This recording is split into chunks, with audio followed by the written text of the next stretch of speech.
This video is about Dehancer Photo. I'm going to share my first hands-on experience using Adobe Lightroom. If you've been following my channel, you know of my love for light painting. Nothing to eliminate there.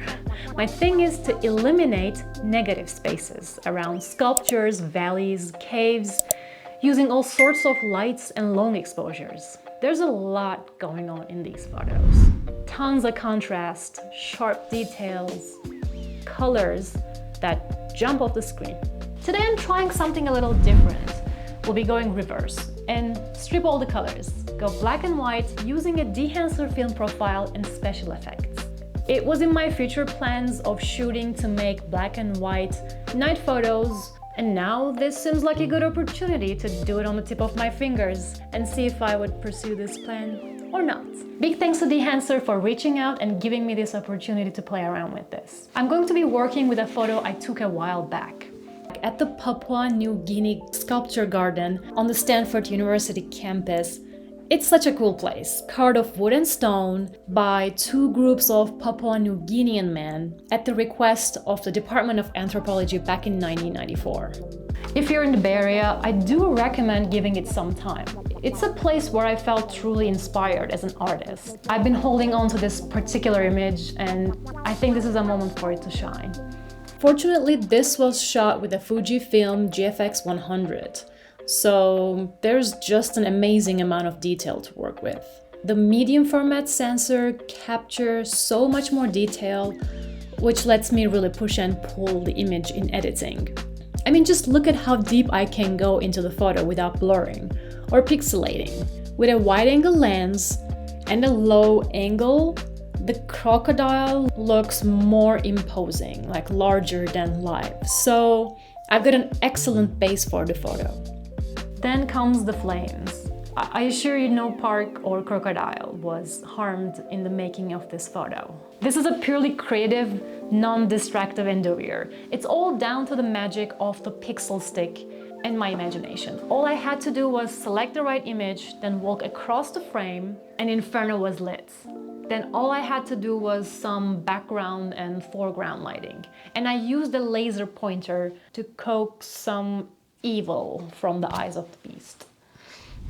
This is a DNG RAW file. Please note that the requirement is that your RAW file has to be a 16-bit sRGB TIFF image.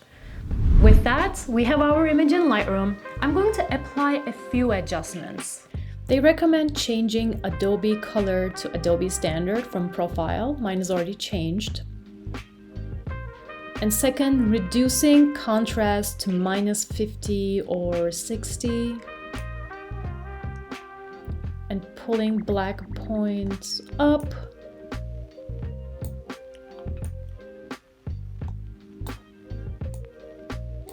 We will give a bit of fade to the image, so the adjustment on Dehancer will better sit in the image. I hope that makes sense. You can also adjust white balance, curves, as long as you don't over-adjust, or else the image will come up dark in Dehancer. Alright, those were the only adjustments I wanted to make in Lightroom. We'll then right-click, select Edit in Dehancer, and Lightroom will then copy and generate a TIFF file.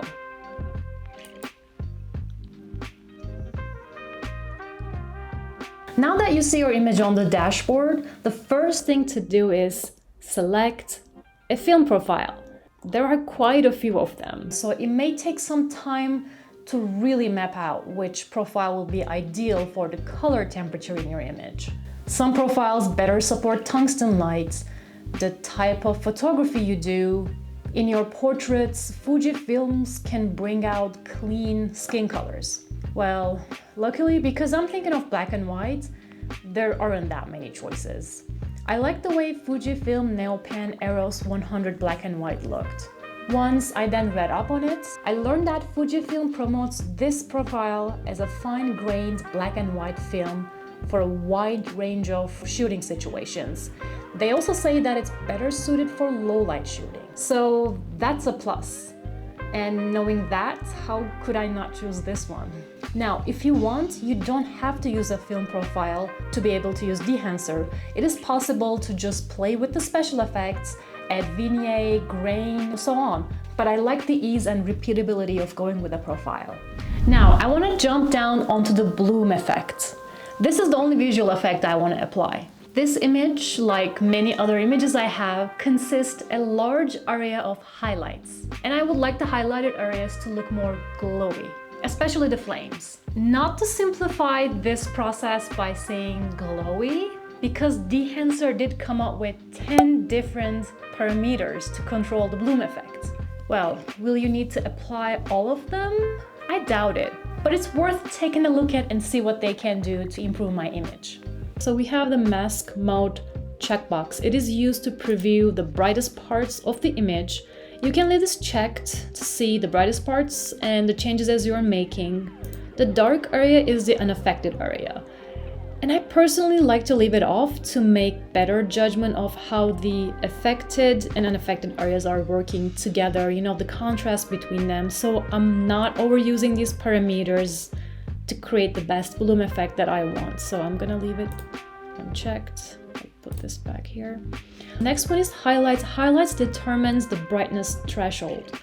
The higher the value is, the wider the highlights tonal range is going to be. I'm gonna increase that just a little bit because it's already pretty high up. Next one is source limiter and details. Okay, I try to distinguish the difference between them. It wasn't so easy. I applied both on the image and the difference was just very subtle. You know the game Spot the Three difference on a really crowded image? It was kind of like that. It was really hard to spot a difference between them. So the conclusion I came to is that both parameters are about the size of the area affected. But what sets detail apart is that it only picks up the most highlighted area. So when I move the slider up and down, I'm gonna actually zoom in.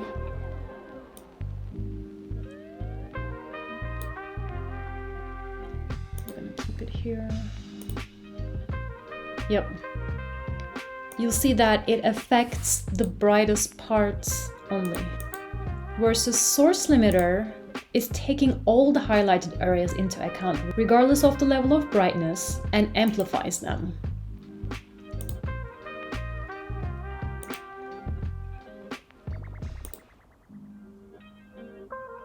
I don't think I need to use a detail slider. Source limiters should be enough, so I'm gonna make the changes really quickly. I'm gonna keep it back here where it was. Yep, there. So let me know in the comments if you're seeing it differently, but this was my conclusion. The other one is diffusion. As the name suggests, it'll spread out the light, make it more blurry, but amplified. It's the same blurring effect on the traffic lights on a foggy evening. And if you're living in a San Francisco area, you should be seeing this more often. I'll increase the diffusion just a little bit. I don't know if you catch that, but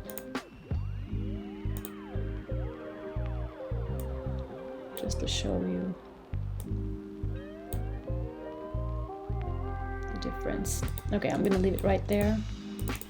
All right, next one is amplify. Amplify is like diffusion, but on steroids. It'll change the brightness of the light source and the diffusion properties. I think if you use diffusion, you can leave this one out. So that's what I'm gonna do. Next one is, save lights. This is another brightness threshold. So I'm gonna play with this one because the highlights didn't do much for me. I'm gonna pull it back. Like, I'm not gonna blast it. I mean, it looks pretty cool, but I think I'm gonna keep it right here. Saturation, it's about intensity of colors, so I'm working on a black and white. I'm skipping this one. I really like the final look. I think there's no room left to use impact, so I'll skip that one. The flames are nicely glowing. They contrast nicely with the backdrop, the trees, and the foreground. I like the soft glow around the crocodile's eye too. Bloom is a very fitting effect for the images that have a lot of exposed area. I think I will apply this on my other images and will post them on Instagram. My handle is here if you want to check them out later. I'll start with the bad news. This is a very sophisticated approach to building a special effect. There's a lot of subtlety in the inner working of each parameter, but I wish they would be more consolidated, because some parameters feel like a better version than the one above. Like I can say that for amplify and diffusion, it's like you can leave one out and keep the other one. So, I don't know, did you dive into the bloom effect and what did you think? Let me know in the comments. And the second one, this is not a great workflow tool. You can only do one photo at a time, which compared with most photo editing software is a weakness. It'll take some time if you're looking to process more than a few photos. The good news though is that beyond what you can do with those few photos, this will really make you think about what you're doing when you're shooting. I think this program pushed me to think about color, contrast, balance, much more than I had in the past. It sort of rewired my photographer brain to look at a scene differently. And that's a rare gift, I would say. So on the strength of that alone, this is worth it. Give it a try, use their trial, or the promo code Luminous to get that 10% off. I'd love to hear your thoughts and see if anyone else is having similar experiences with this program. It just might be time for the pendulum to swing back toward the retro physical film vibe, away from the sharpness that we're seeing from digital these days. I'm quite sure at any rate that both have a place in your portfolio. Thank you for your attention. If you found this useful, you might as well subscribe so you'll be more likely to see similar content in the future. See you soon, have a bright and focused week.